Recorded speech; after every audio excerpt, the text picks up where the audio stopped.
My friends, hello! Welcome to a new vlog. It's March.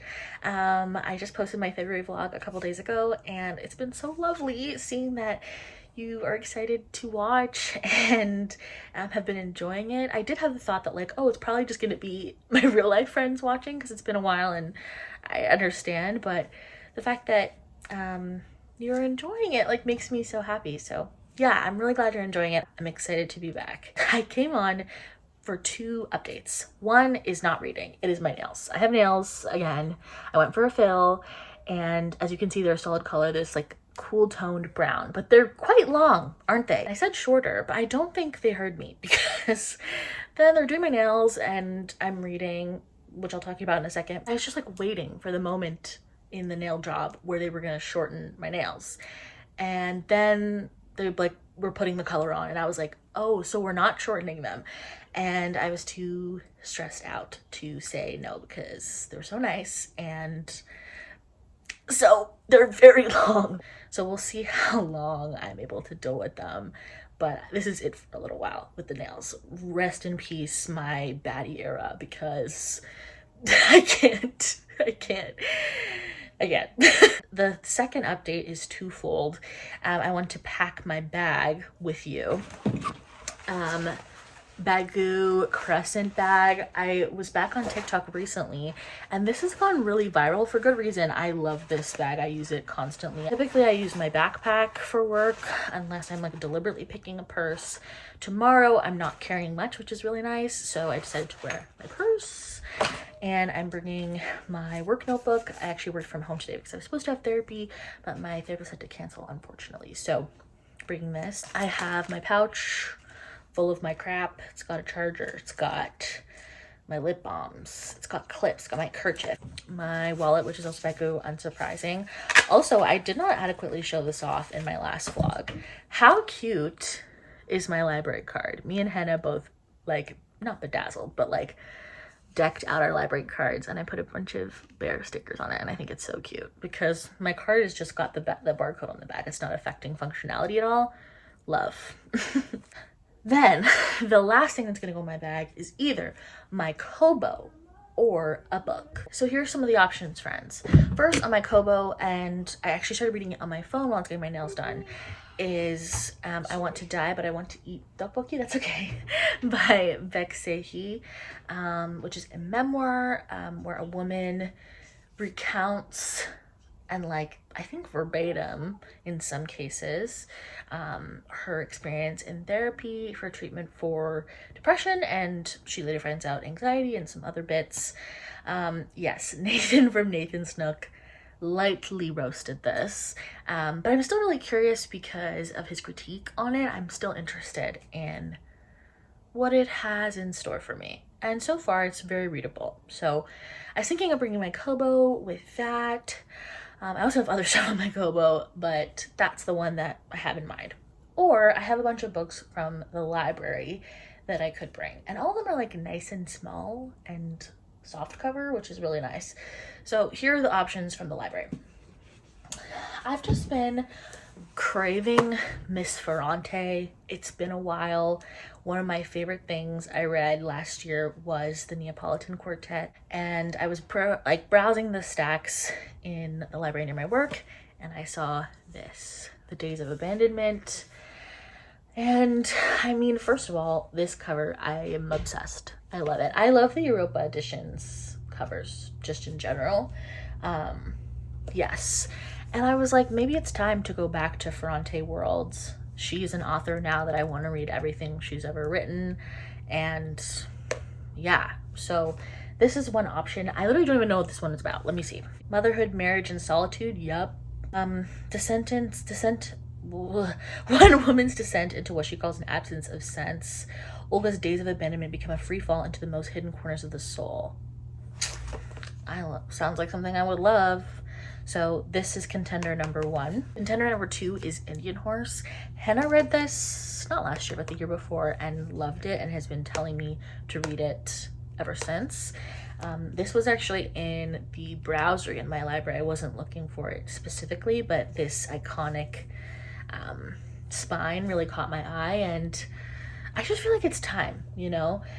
This one is definitely going to be a heavy read, but I've been wanting to read it for so long, and Hannah has mentioned that there's also some really beautiful moments of lightness in this one. We're following Saul Indian Horse. He journeys back through his life as a northern Ojibwe. From the horrors of residential school to his triumphs on the hockey rink, he must question everything he knows. You know, like, I'm gonna love this, I already know. I've actually never read Richard Wagamese before, which is wild thinking about it. I think actually from purely the thinness of this book, I'm gonna pick Miss Ferrante, and yeah, I'll see where this one takes me. It's great to be back. Okay, talk to you soon.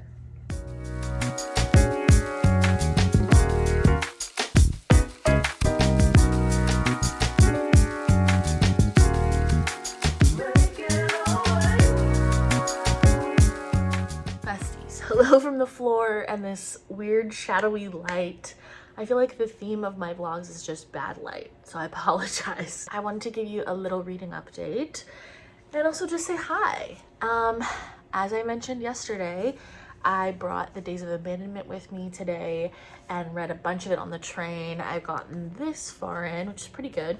What a pleasure it is to be back in the mind of Miss Ferrante. She's just... There's a particularity to her that I was trying to put my finger on today on the subway home, because there's a passage in here where the main character, and the whole point of this book is that she is losing herself in this grief of the breakdown of her marriage, and she is not only sad, but she is incandescently angry. She is violently angry, so much so that she feels herself like becoming untethered from like her morality and her common sense, like, and there's such a particularity, like I said, to the way Ferrante writes rage.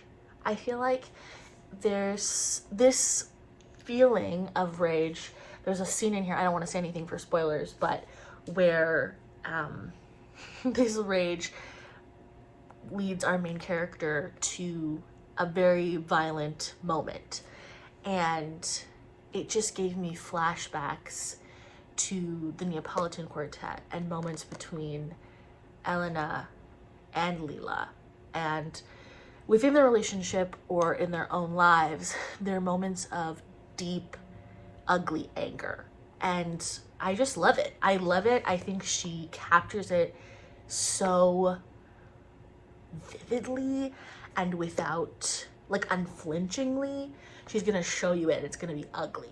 And this book has a lot of like vulgarity in it. Like, our main character's rage comes out through her being like vulgar and deliberately obscene. And it's just like delicious. It's so good.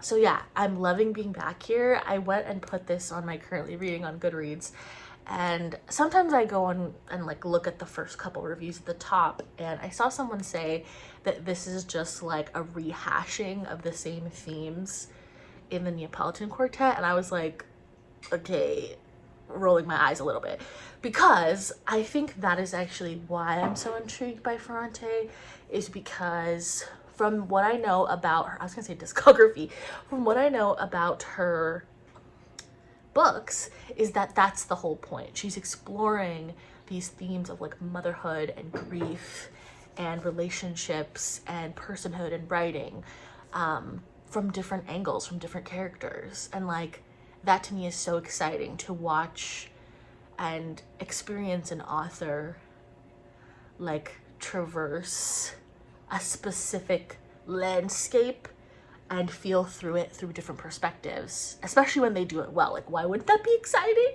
I don't know.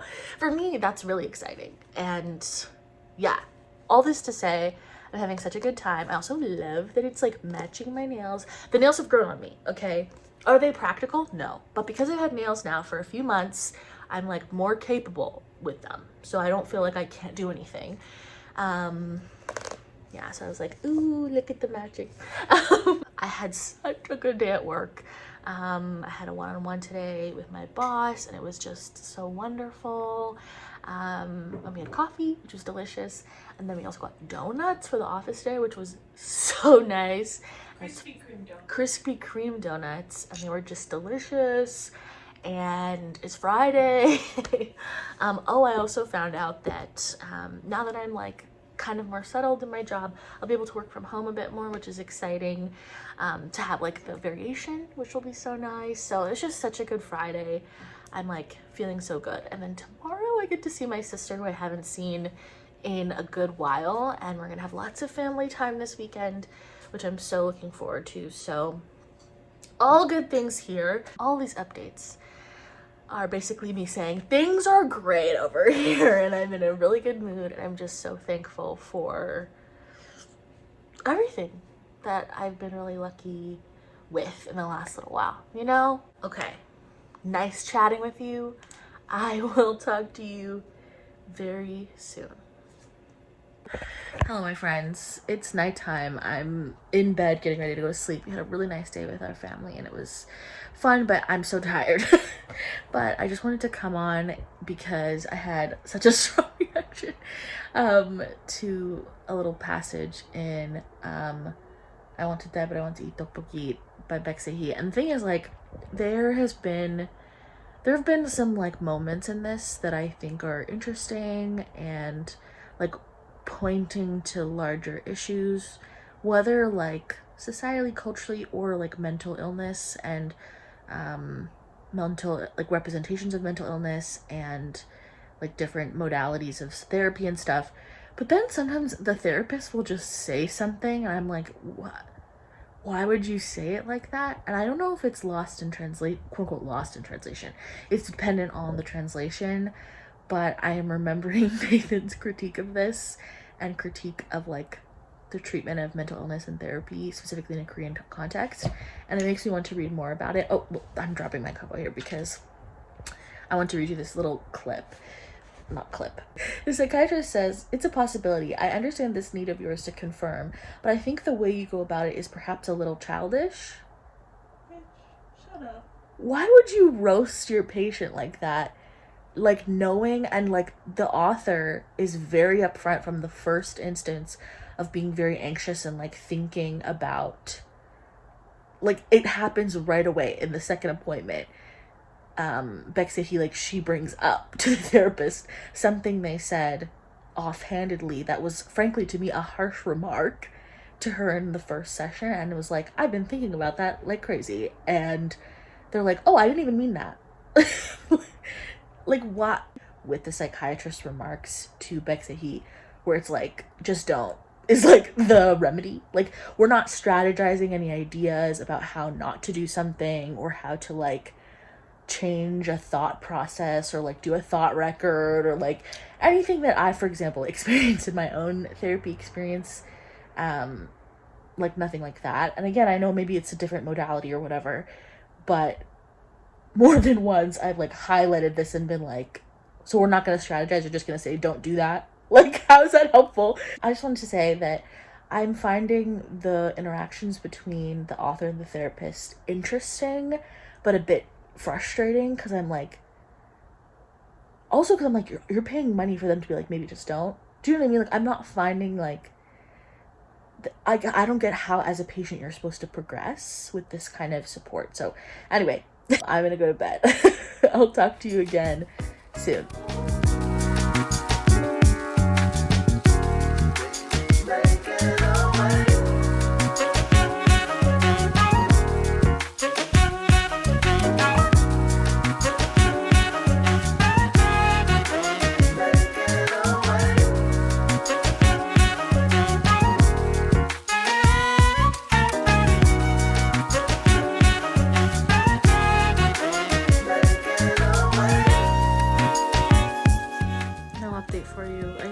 Update is that my hair is clean and I'm clean and it's time for bed.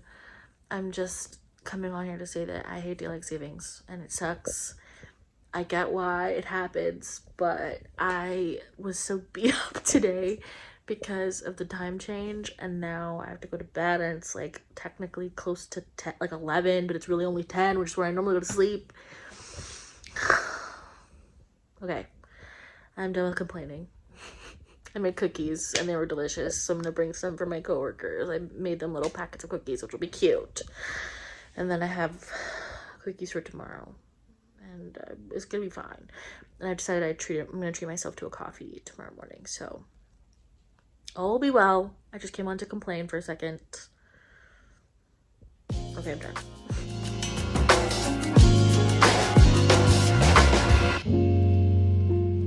Searching for the thrill, doing everything you can to stay on top of the hill. You say you met someone. My friends, hello. I have a little update for you, which is I just finished. Oh, sorry, you're seeing the edge of my books. My little update for you is that I just finished The Days of Abandonment by Elena Ferrante. I love her. I mean, is it surprising that I love this if I love the Neapolitan quartets? No, because quartets? The Neapolitan quartet? No, because I find it so interesting the difference between the exploration of themes in those books and this book.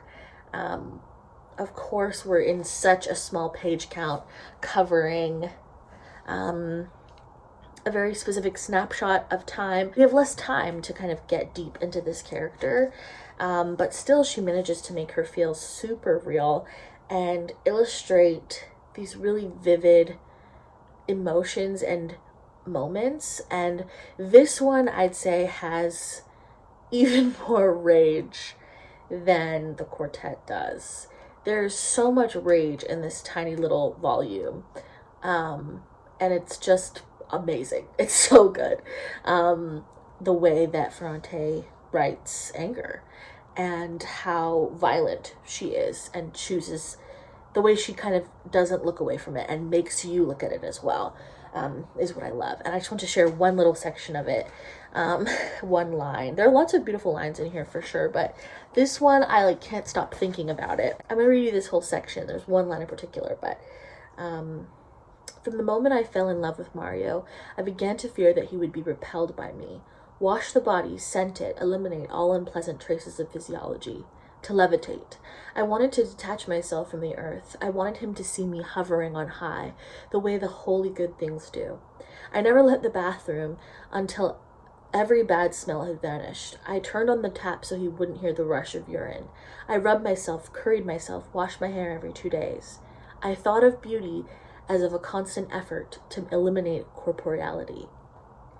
You better shut up, Miss Ferrante. What are you talking about?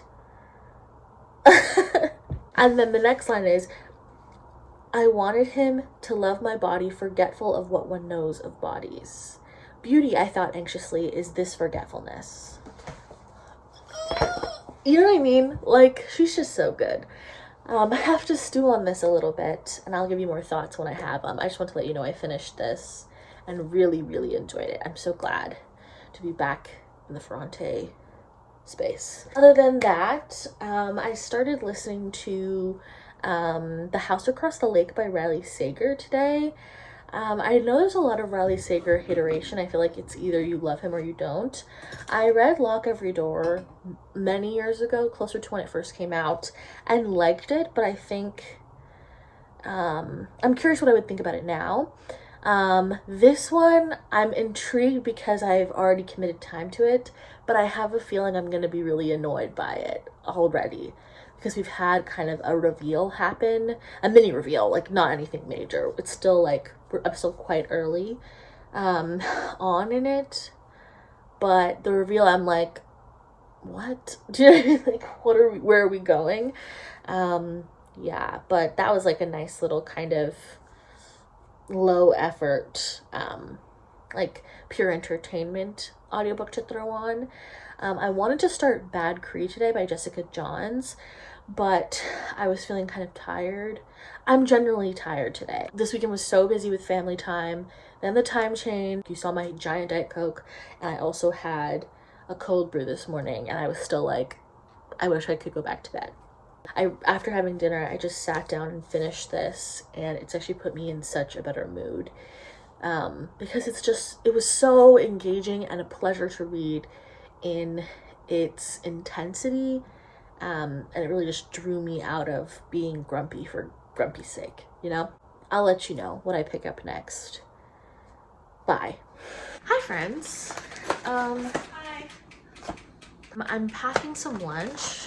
I'm gonna bring Cinnamon Toast Crunch for a snack, which I think will be so nice in the afternoon when I'm like, want something a little bit sweet. Yum. Oh my god, Cinnamon Toast Crunch, you know what I'm saying? All right.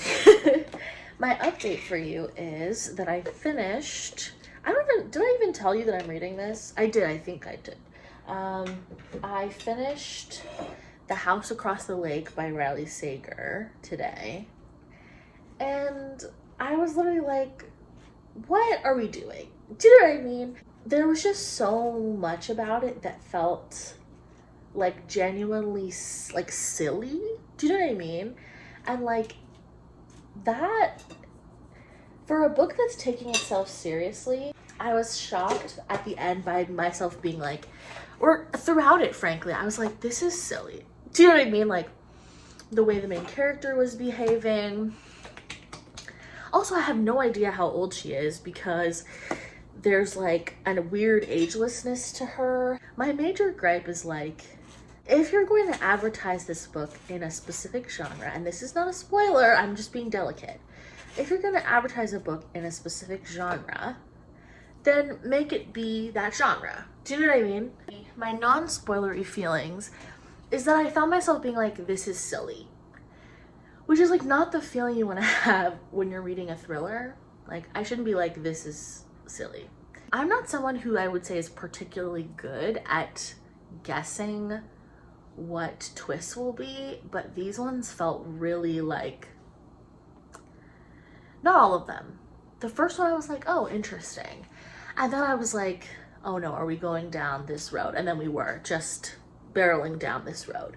Also, like the character motivations were silly. Like, just didn't make sense. So it did get a 2 from me. I thought I was gonna be softer on it, and like at the beginning I was like, oh, we'll see. But there's just so many things that I was like, flat main character with like a not very believable motivation. Everyone around also has weird kind of not believable motivations, like silliness to create plot, and very predictable. I'm like, what are we doing? You know?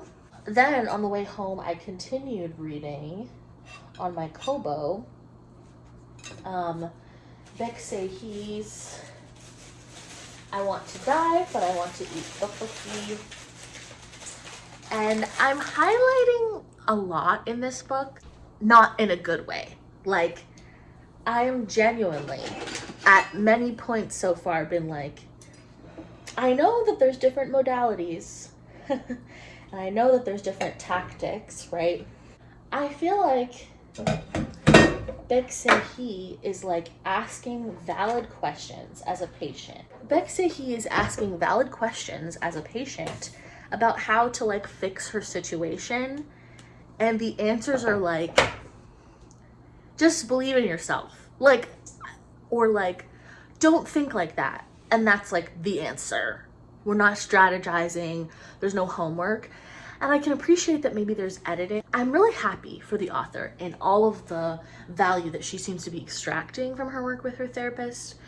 But I also feel like bad because I'm like, the therapist is listening to what she has to say, but is not helping her, I don't think, from what we are presented with, like dig deep into these feelings. Instead, there's a lot of like reflecting back that her feelings are normal, which is great, but there's not a lot of like strategizing to cope with like daily anxieties or feelings of discomfort in relationships or her reactions that she doesn't like, right? And so I'm a bit like, what is happening? And there was a line that I highlighted on the way home where she says, I feel like I've grown reliant on my therapist, but I also feel like I'm not improving. And like, she means that in a way that, in a self-deprecating way, to say like, I need so much help, like my therapist is helping me, but I'm not improving. And to me, I'm like, you're not improving because the homework is like, try and be happy. Do you know what I mean? Like, no wonder you're not improving. And I also want to research a bit, and find more info on people's thoughts about this being translated to English and like reception from a Western audience. All this to say, I'm having a lot of thoughts, and mostly I just feel bad for the author in that she's working so hard in therapy, but I feel like she's not getting any strategies from her therapist. And I'm like a bit like, it cannot really be blamed on like a different modality, or is it just that the therapist and the style of therapy, whether that's couched in the Korean context or specifically the therapist themselves. I had a strange day today. I had a busy day at work. I'm so tired. Daylight savings is messing me up bad. So I've made my lunch. It's only 7:30, but I think I'm gonna get cleaned up already. I'm just so exhausted, and I'm gonna go pick my outfit and then just get cleaned up and go to bed. Read in bed a little bit, that would be nice. So go for it if that's the deal, 'cause as long as you say that it's not the type of pressure, and you're taking it day by day, until you find something fresher. Then you ask me, baby, what do you think? I said I've noticed your arrows, and I'm not sure you're ready to hear it, but I'ma tell you this, my dear. Well, can't you see you're looking for trouble? Try to keep it chill, try to keep it real, but you know you're saying this is my problem. Asking for my wood and then you fucking trip on that. I just took the longest clip of all time, and I really want to condense it for future me, but also for you. I can say my thoughts more clearly than I think I did.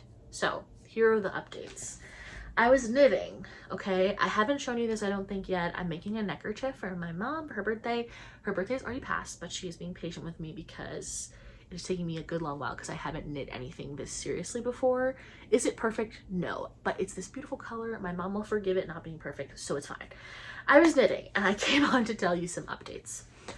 The number one and overarching theme of the update is I have so much interest in reading right now. I have like momentum to want to read, but I can feel myself starting to stall because of two things.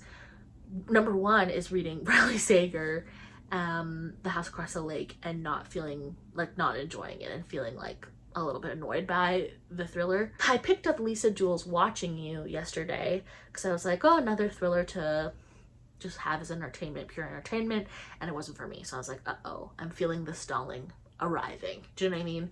Then I also finished last night on my Kobo, I want to eat tteokbokki by Baek Se-hee. Listen, I feel so mixed about this. I mostly have an issue, I think, in terms of the memoir itself, and as a book, I have an issue with the form. And I think it might have been the publishing decision once it was translated to English, because the book is kind of split into two sections. First part is the transcriptions of Se-hee's appointments, and each of those is split into thematically an appointment, and at the beginning there's a little preface, then the transcription, and then a little insight, right? There's 9 of them. That's the first half. Second half is an epilogue about life post-therapy, and it's a series of anecdotes that are essentially insights about what Se-hee has thought about after therapy. And I believe not the author's note, but the epilogue note that splits the two books, the author mentions that these were written as 2 books or something like that. So I wonder if there was space and time between them, or for the English version, the publisher decided to put these 2 together or something. I don't know, but it was really strange to me to have kind of not a lot of reflection, but essentially mostly transcripts in the first half, and then all insight back to back to back in the second half of the book. And I think it would have been a lot more impactful to match the insights to the thematic section in the first bit, or the transcribed appointment that related most to the insights, because reading all the transcriptions and then all the insights felt really disjointed, and actually felt a little bit, not tedious is the wrong word, because it wasn't tedious, but it just felt so samey in both sections that I think the impact of both got lost a bit. For the actual memoir, I just felt myself feeling like frustrated for the author's experience with therapy. A lot of the therapists' like feedback or support was like, you're normal, don't feel like that. It's like, girl, what? Like, and trust me, I think that being validated that your experience is either normal or abnormal can be hugely helpful. It's been hugely helpful to me in therapy to have an external, my therapists from past and present, tell me, yes, this is normal, or no, this isn't normal, and have that reflected back to me. Great. It's also really helpful to have someone tell me, like, believe in myself. That is not enough to me for therapy. And like, I understand for some people that may be enough, but the author is actively asking her therapist throughout the like appointments of what she should do. And there's just so little strategy support from the therapist. The therapist is like, what if you just don't think about that? It's like, she has anxiety, babe. Like, that doesn't work. The idea of this is really interesting and compelling. I think the way it's put together form-wise is a bit odd.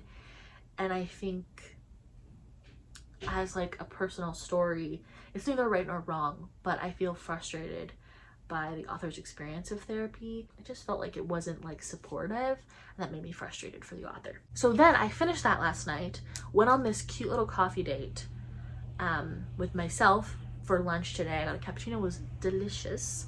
And then I was reading Case Study on my Kobo. I forget the author's name, I'll put the book cover here. And I've decided that because I think this is actually gonna slow me further, I'm gonna put it down.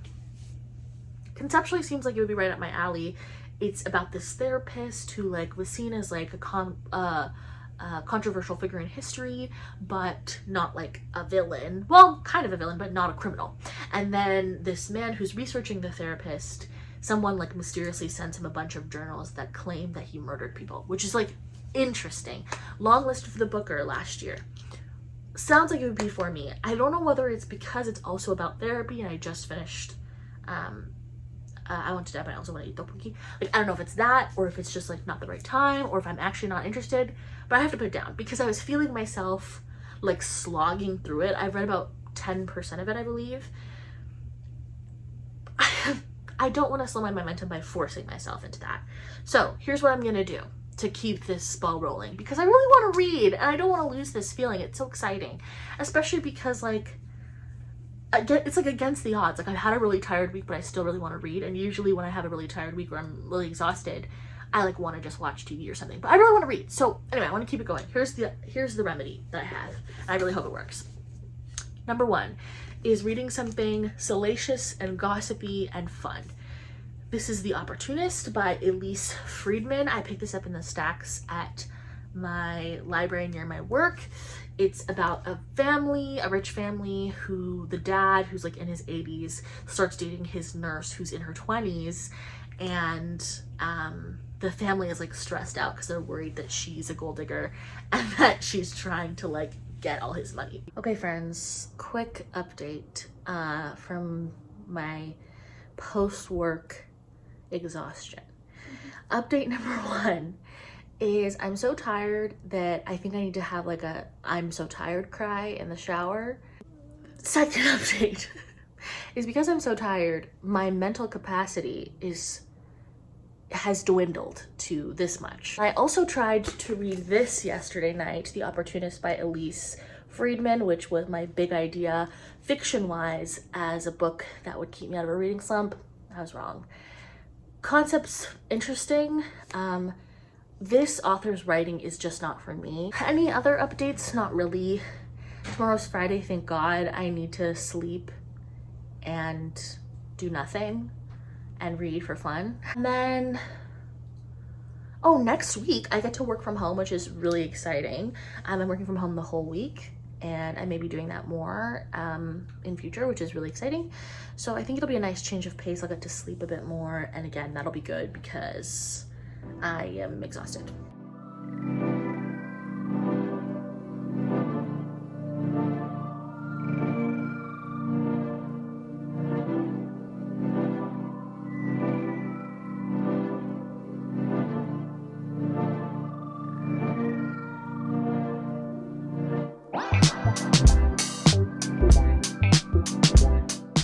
friends.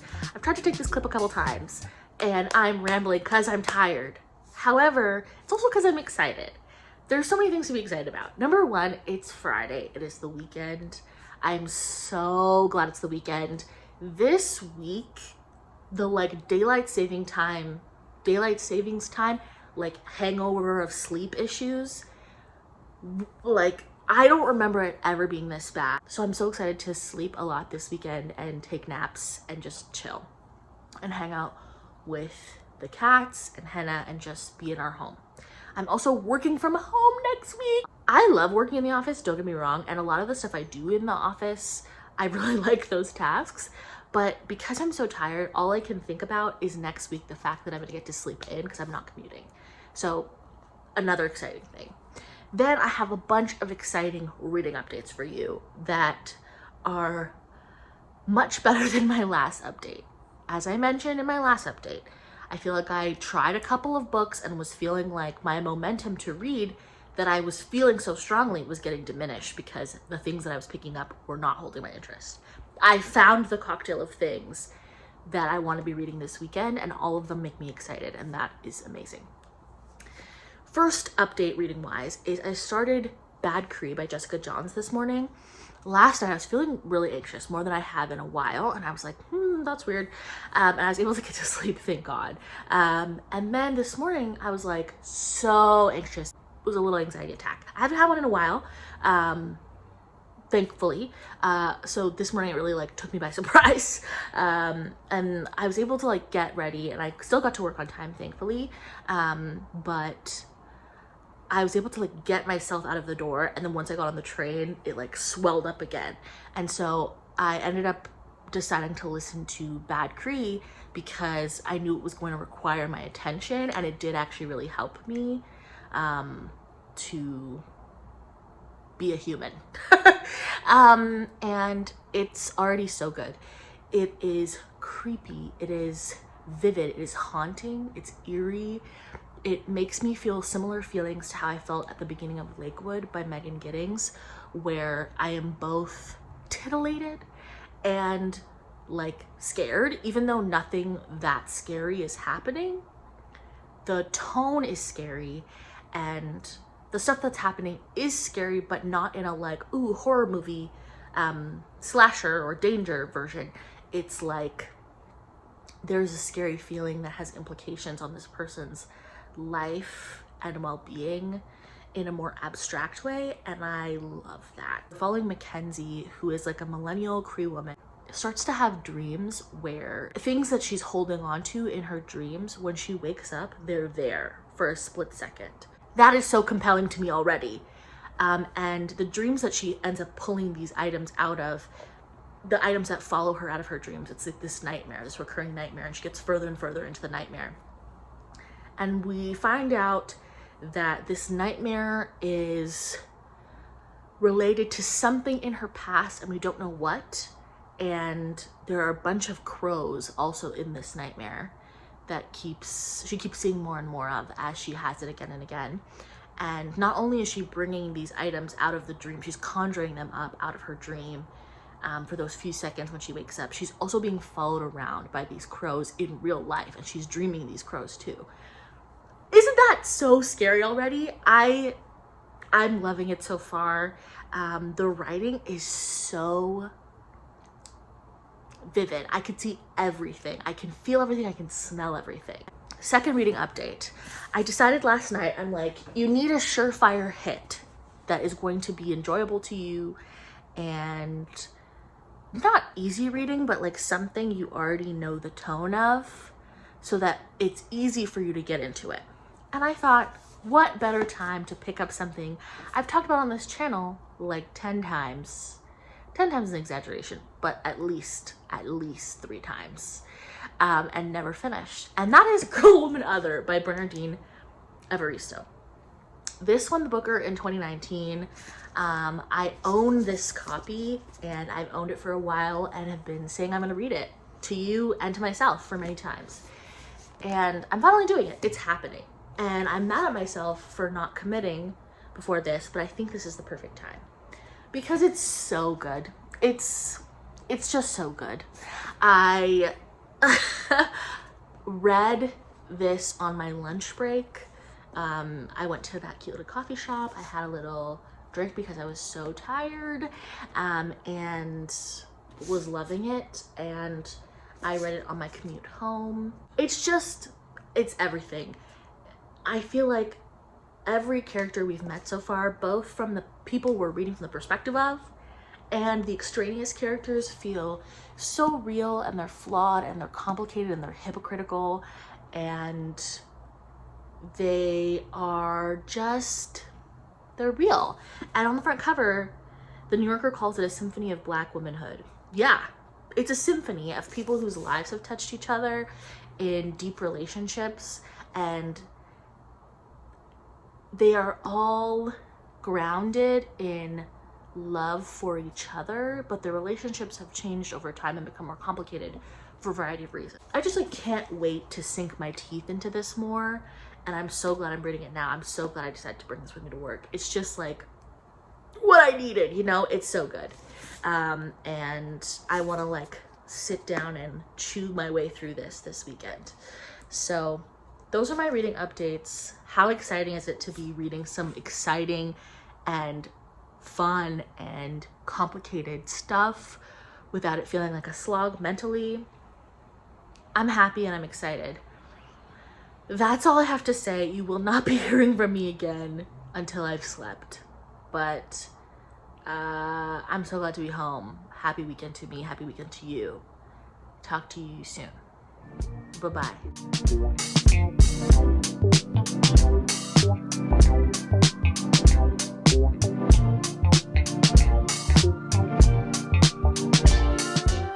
Good morning.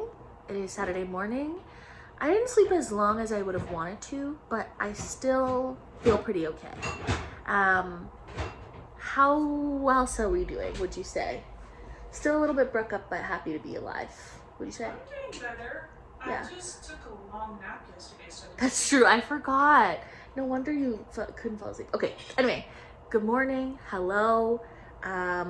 We are going to have some delicious breakfast that Hannah just made us, which is so nice. Can I check on the side? Yes, please. And then we're going to go on a little errand trip to Beanwise, which is like a coffee supply store, to get some replacement syrups. Hannah has been obsessed with the Monin Amaretto syrup for the last while, since we first got it. And we've also shared it with friends and family, so we're gonna go replace that. And also we had a really delicious peach drink recently, and so we want to get peach syrup and try to recreate it at home. And then maybe we'll see what we feel like doing when we're down there, but we may just come home. That's the nice part about the weekend, is being home together. So yes, we're gonna go do that.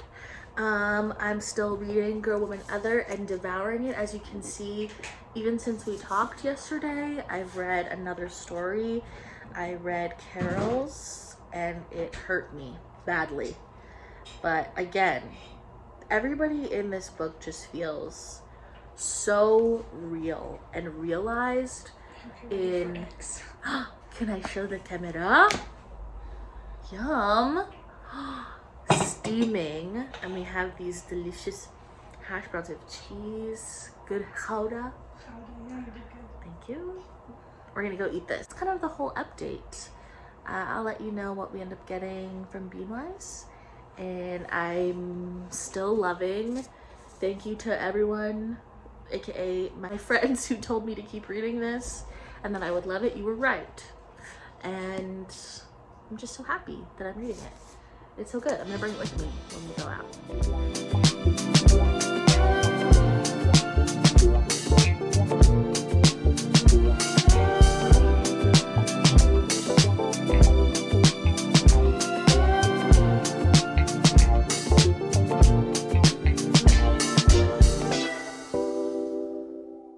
Good morning, friends.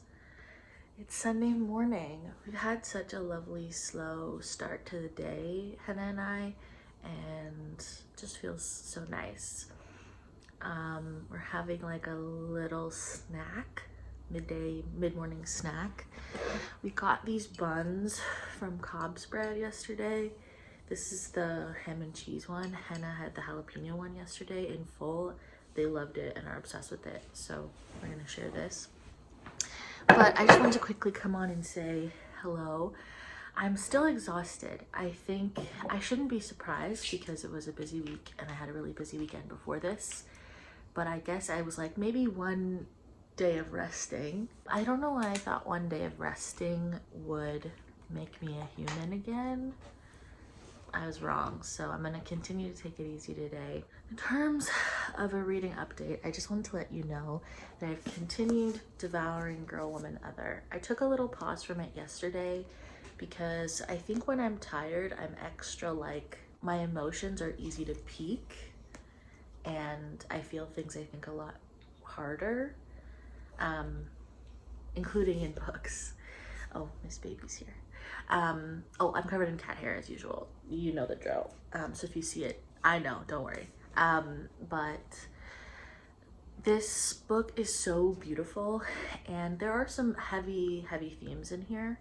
And also just some like really tender, sad and sweet things. And so because I wasn't feeling so hot yesterday, I was still really tired.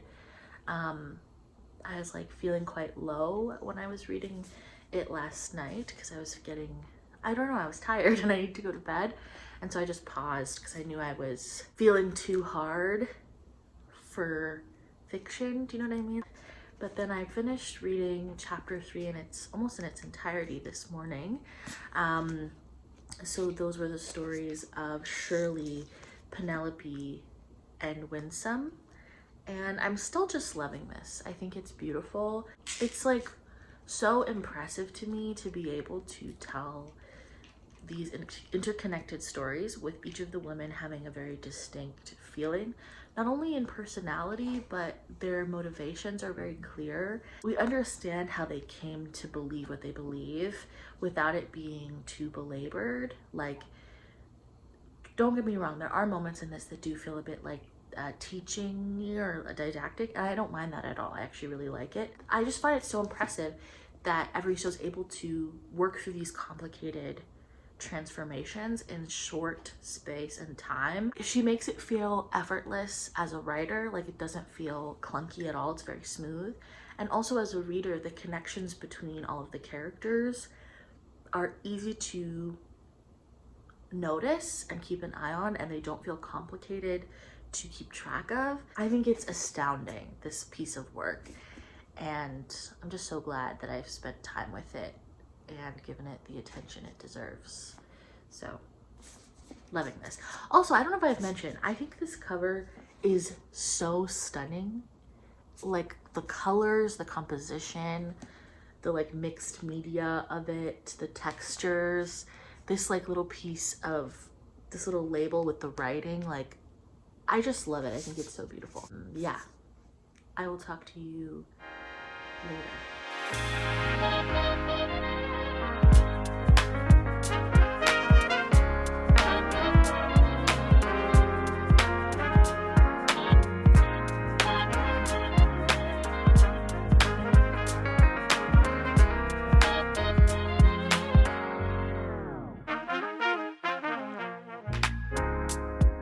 My friends, hello.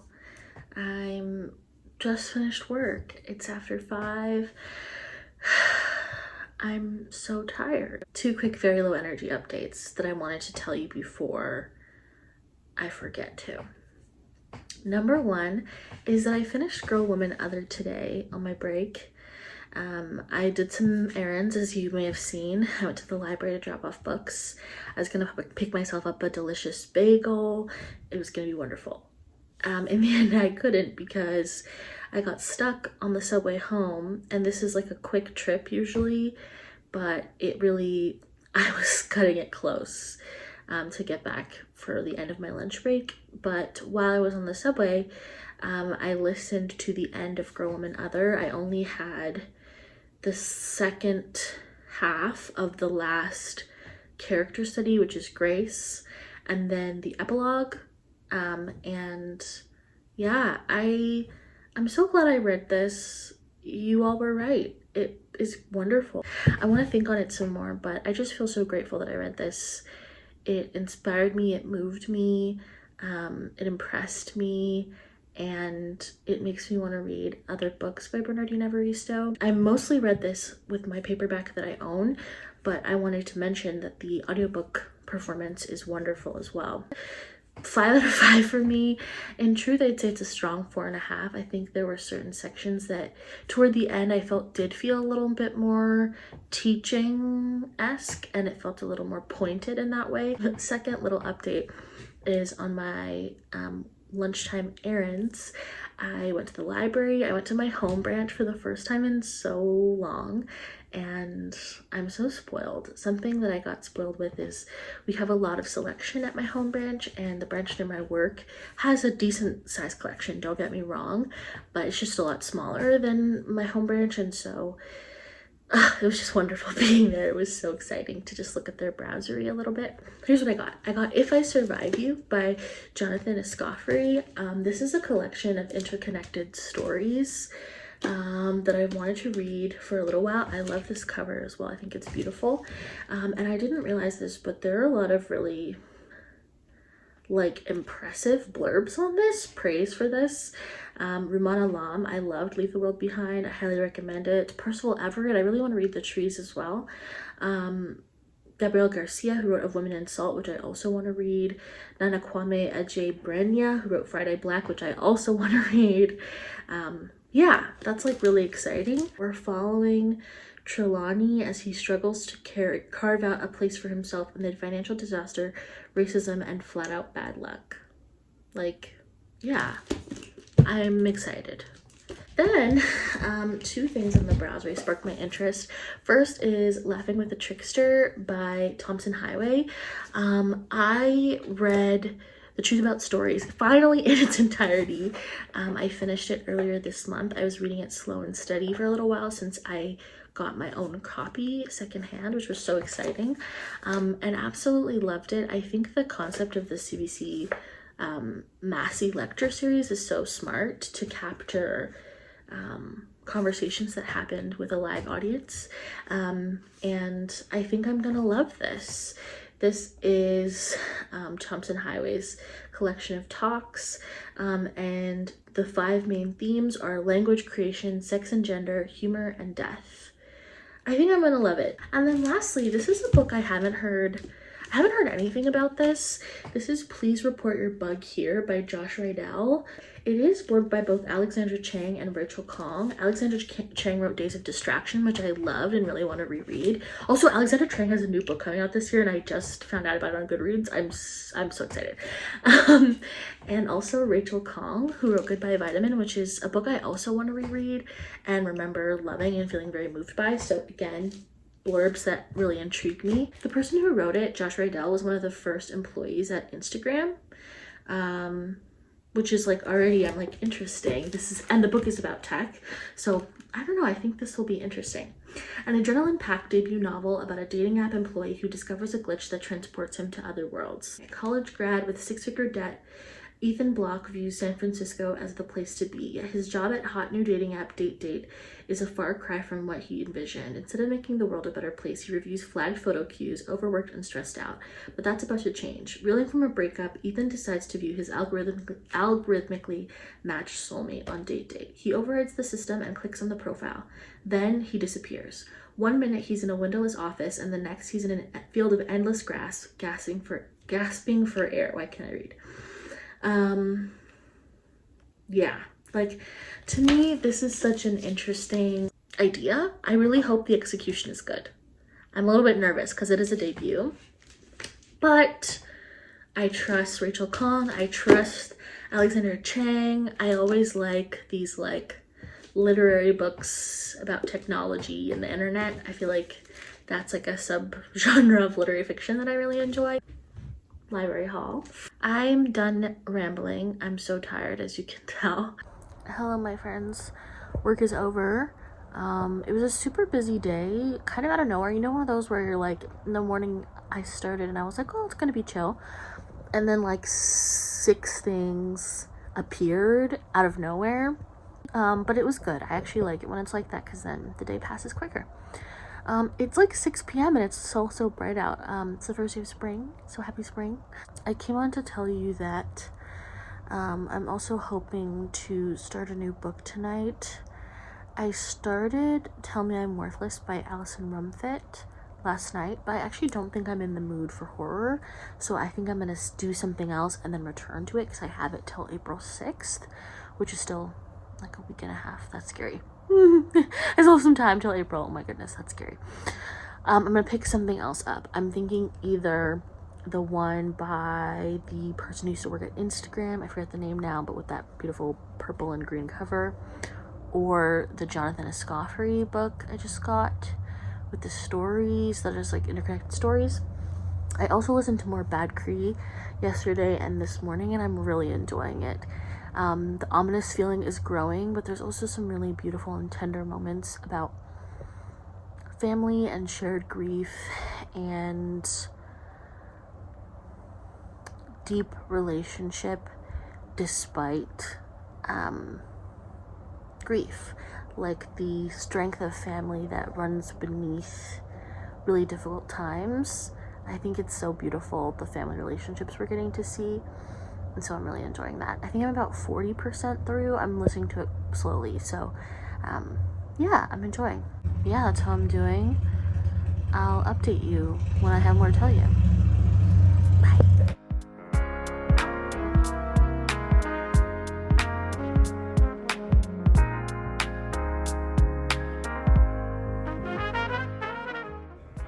My mad scientist look. We're here to get a chair over lunch break, and the people are out, so we're hoping they come back right now. Okay, bye. Hi, my friends. I just made an afternoon coffee. It's decaf.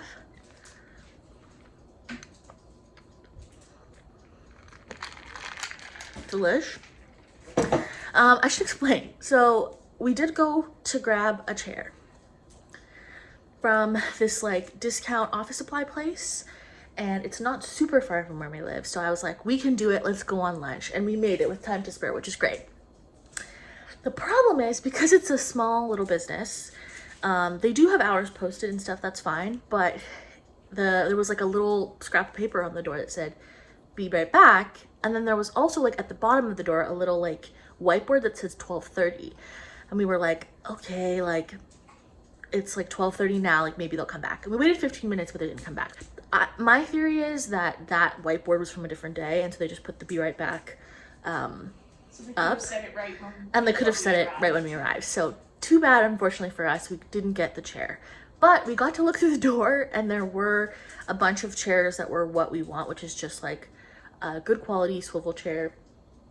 Office chairs are so expensive. Yeah. So Hannah, for what? Oh my goodness. Okay, it's time for me to log back on. Just want to say hi. Ready? Wow.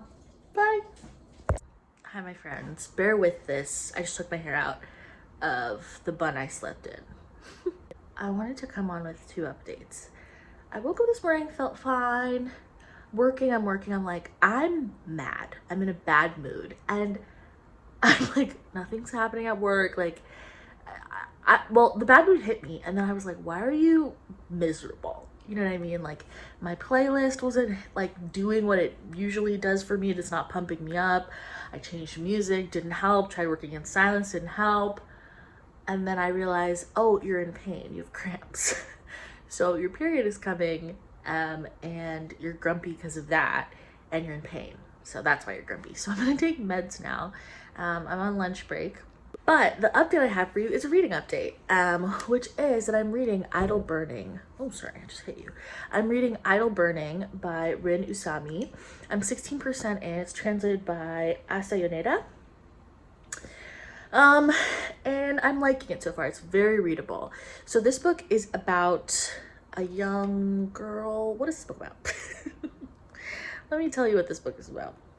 Let me read you the synopsis and the blurb. So, Akari's obsession is fatalistic and intense, and Usami's prose renders it and the hold it has on her tenuous life ably and affectingly.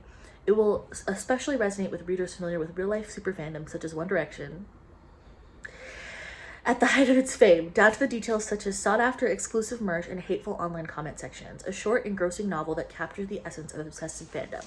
Now, I mentioned before that I love books about fandom, but I think yet to find one that really does it for me. I've tried, or rather, see, I've been saying that I love books about fandom.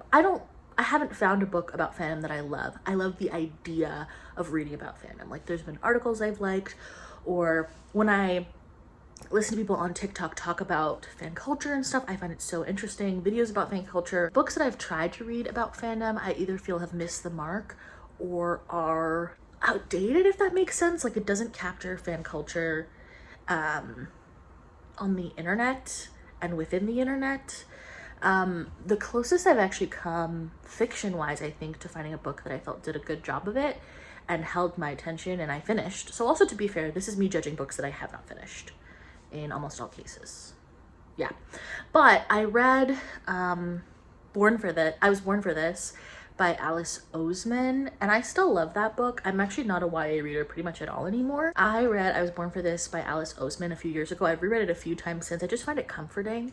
And is it a perfect book? Absolutely not. But I think the depiction of fandom in that one feels really accurate and written from someone who has actual experience and or did a good job of researching and has the right perspective of a young stan on the internet.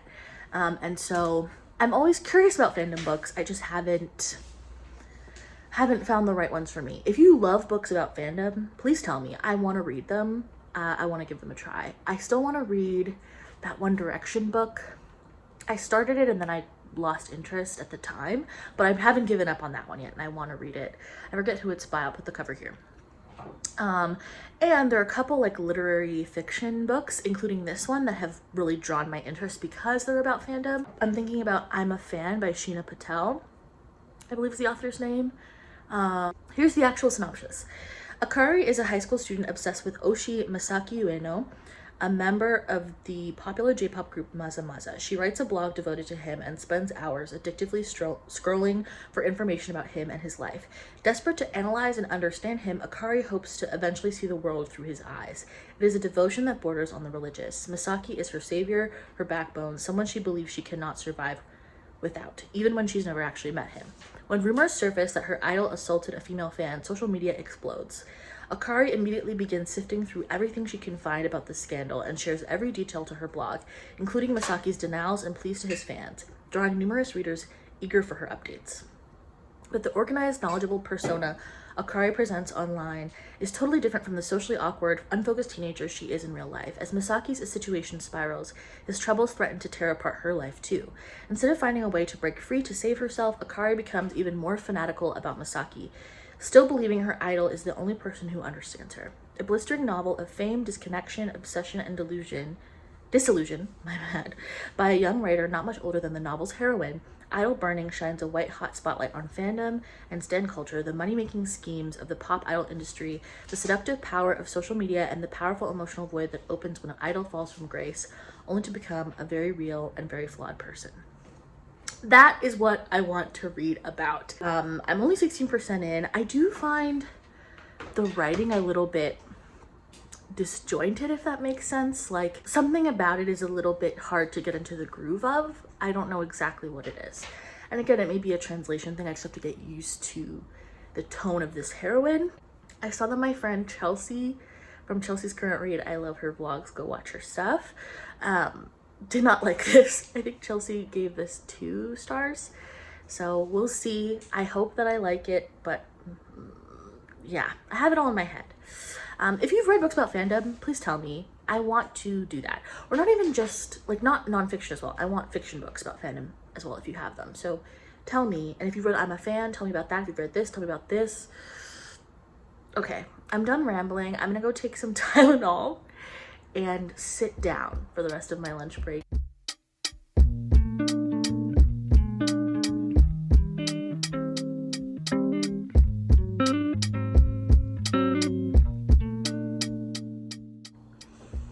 Good morning. Just came on to show you that my long nut era is over for now. This was a battle to get them off. I don't know why this time, but it was so hard. I've done it before at home and it has never been this hard, but it's gone. It's lovely to have full faculties back. I think that I actually got to the point where I could do stuff pretty successfully because I had them on for a few months. But for those who have them on all the time, I'm sure their life is just as normal. It's easy. But I think I almost got to that point. So now I'm back to having my faculties. And yeah, didn't sleep so good. But it's Friday, so I'm gonna do what I have to do. And it's the weekend.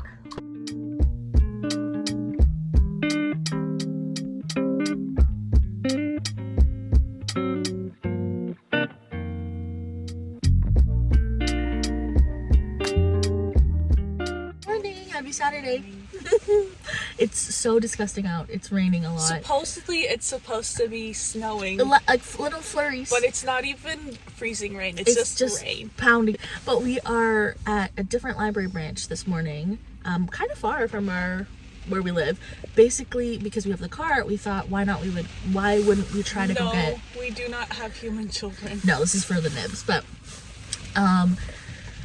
the Map Pass program in the city, you can get a free pass for 2 people, or I believe 1 parent and kids. I forget how it can be used for kids, to like some of our main attractions that are really expensive, including like the ROM, the AGO. They recently added the Ripley's Aquarium.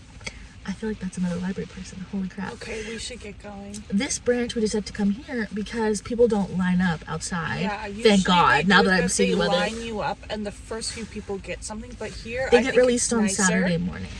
There's only a handful of passes, and they raffle it. So you come in the morning. I think they probably have an hour. They put everyone's name, their library card number, and then they raffle. Okay. Anyway, we have to go because it's serious. And getting serious. It's also very rainy. The whole parking lot is full, and we saw people behind us. Okay, let's go. Pause. So, okay, bye. See you in a little bit. Okay, besties, we made it. Here's our raffle tickets. And they're gonna start pulling in about 10 minutes, I believe. I'm trying to assess if this is gonna be a good book or not. I think we're gonna pick one for each other. The cover is cool. Interesting cover, hey?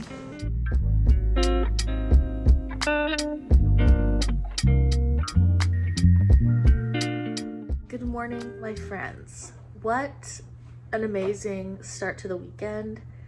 Life-giving, exciting, special. Okay, I'm gonna move you 1 sec. So here's what happened.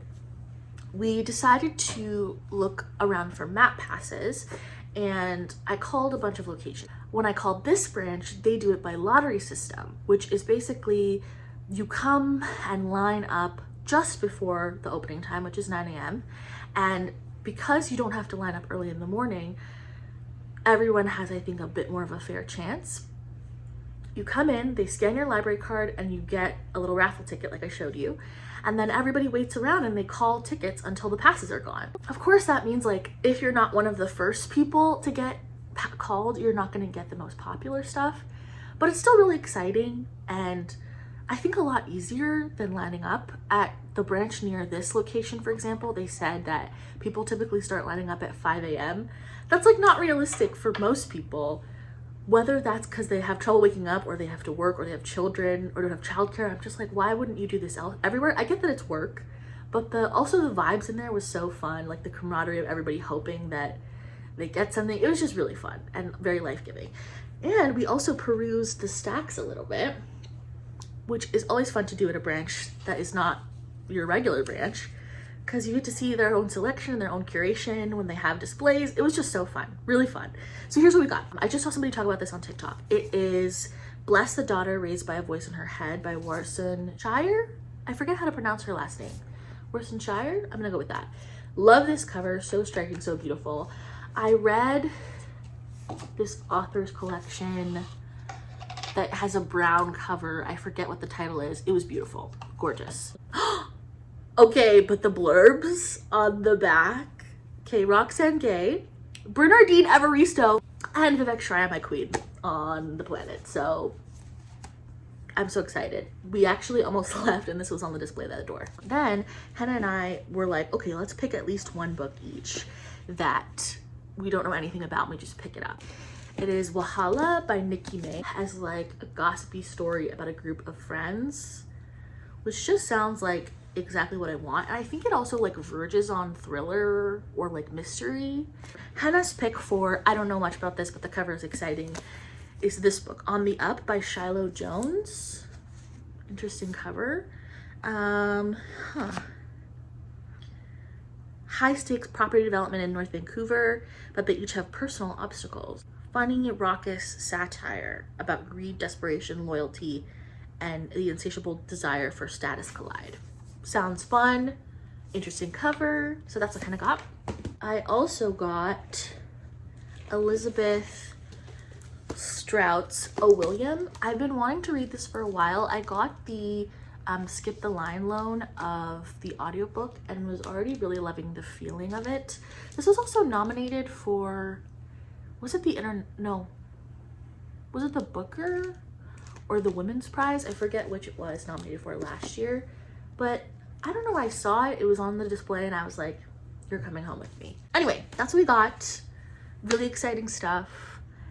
Really great start to the morning. Happy weekend to me, happy weekend to you. I'm not done with updates actually. The other update is that I have been listening to Bad Cree again. I listened to it a bit last night and then got too scared. So I stopped listening before bed.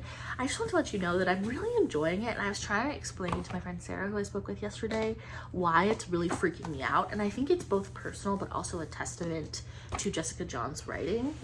I have a weird fear about dreams. Like dreams really freak me out. And I feel like that part of this book is like touching a personal fear, but also I feel like Jessica Johns is doing such a good job of building suspense.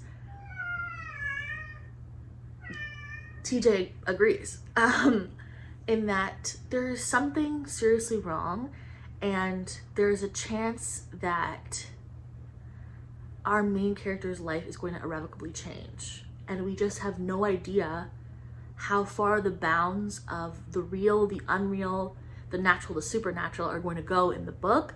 And so I just feel this deep sense of anxiety listening to it because I don't know where we're going. I don't know why I thought this was lit fic. Did I tell you this was lit fic and I just forgot? I would say this is more like literary horror, if anything. It's horror to me. It feels like horror. Just like how Lakewood is horror, this feels like horror.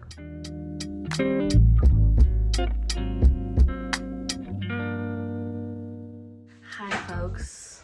As you can see, I am crying. I just finished Bad Cree. I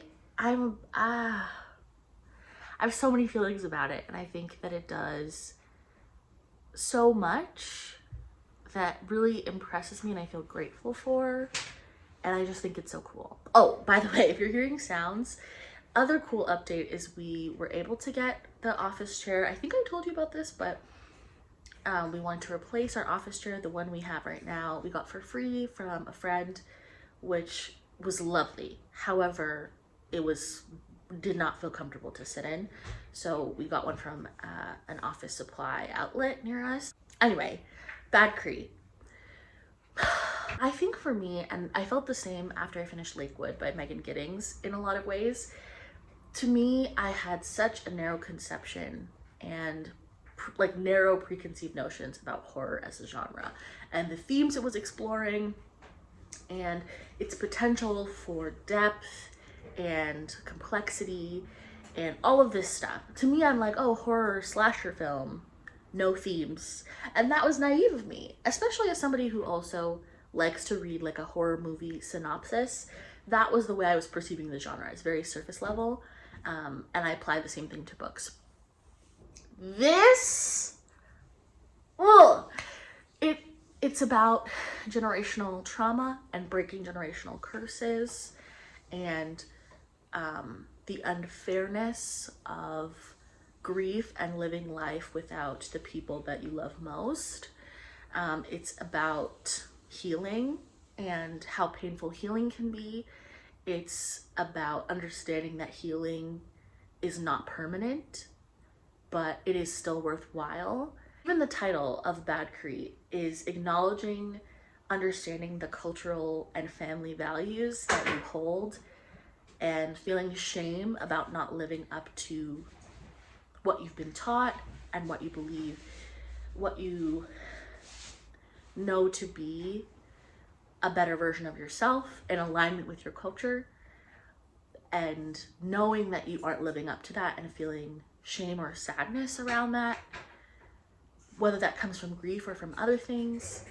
I loved that exploration. I loved the kind of tie-in with, I don't want to give any spoilers, but the tie-in of the treatment of Indigenous people in Alberta specifically, which is where our main character Mackenzie's family lives and has lived for many, many, many years. Their ancestral lands as Cree folk. And it was just so good. And at the ending, there is a scene that I won't tell you what happened that really made me cry a lot. This whole book as well is exploring themes that I love, which is grief and resolving family relationships and healing and forgiveness and self-compassion and familial and community care in times of grief. Like, all of those are themes that I love. And it's just executed beautifully. It is gonna evoke, at least for me, it evoked big emotion, both in terms of feeling moved at the end, but I was genuinely scared. Heno heard me. I was gasping aloud earlier today. Read it. It's worth your time to me. I think there's some pacing stuff where certain sections I think felt a little bit rushed, but I respect the overall package so much that to me it's still a 5-star. The range to be able to freak me out so much and then make me cry and feel so much, perfect. I'm gonna take a pause and feel my feelings, and I'll let you know when I read more of Idle Birding or whatever I pick up next. Okay, bye. My friends, hello. This lighting is bad, but for a good reason, because it's so sunny outside. Hannah and I went on a little cute date. It was so nice. We had delicious food. And now that we're back home and it's so beautiful out, we were contemplating taking a walk, but we've decided to hang out on the balcony a little bit and soak up the sun. I was already on the balcony earlier, as you saw, and it was a little bit cold. I only have a little bit left of Idle Burning to read. I'm curious where we're gonna end up because I'm a bit confused, like what the author, I'm not confused. Confused is the wrong word. I'm a bit like, what is this final message gonna be like?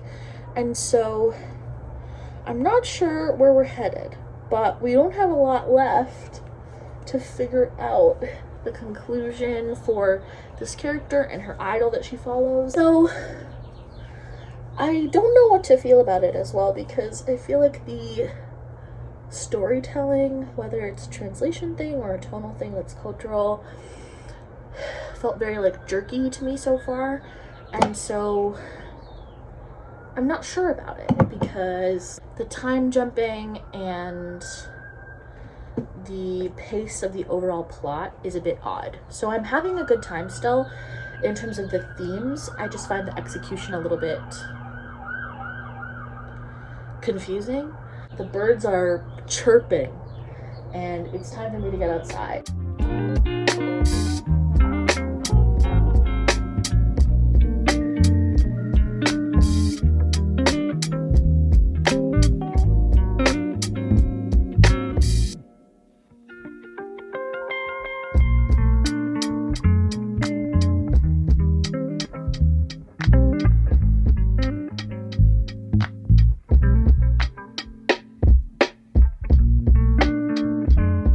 So here are my updates. I finished Idol Burning by Renusami, translated by Asayaneda. I liked the concepts explored in Idol Burning. I don't know if it's a translation thing, a cultural disconnecting through translation. I want to do more research about this text and how it was received by the Japanese public, as well as also more about the author's intent, because there is an author's note and a translator's note at the end of the book that talks more about the intent of the text that I think really helped me kind of resolve some of my feelings of confusion, but also furthered them, because I feel like the book, or it's a novella, does a really interesting character study of our main character, Akari, but a lot of the big points that the author says were supposed to be made in the book, I think were made but maybe not explored enough to have the impact that is described in the author's note.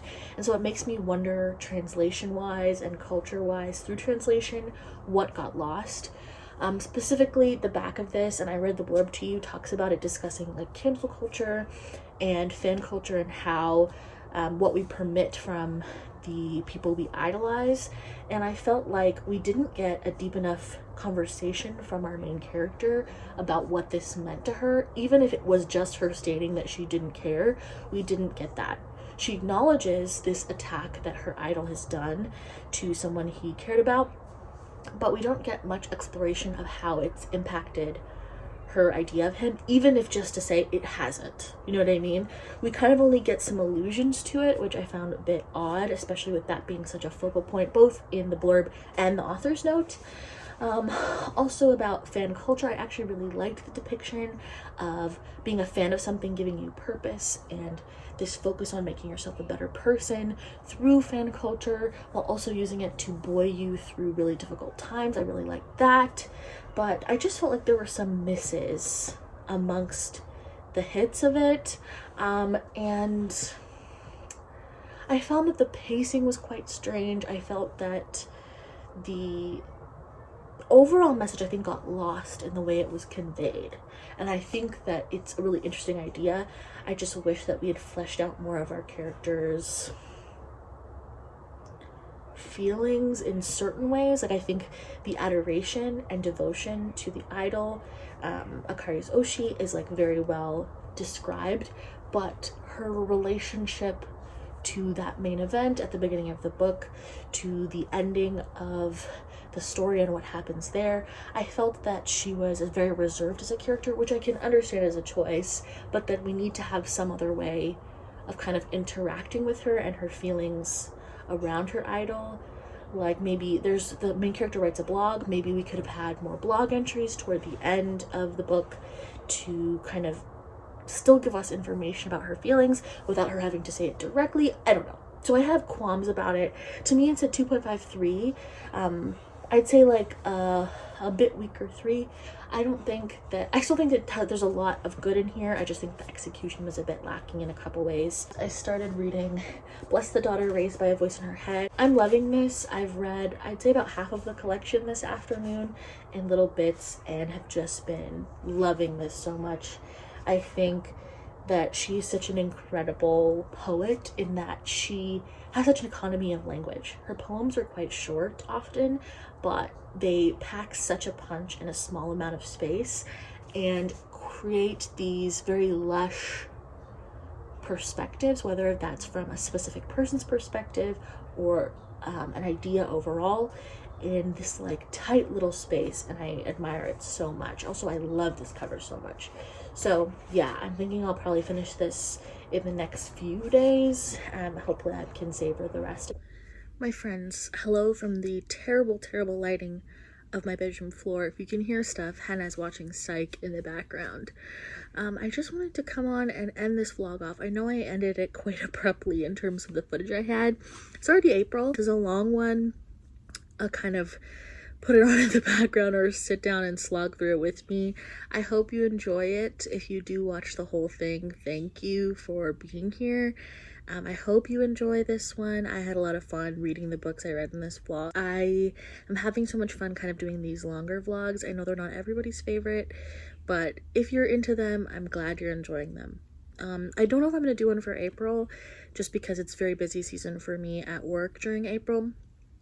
But if I don't do that, I'm thinking I'll do maybe like a sit down and catch up video sometime during April, so we'll see what happens. But I will talk to you soon. Thank you for being here, and I hope you're doing well. Bye-bye.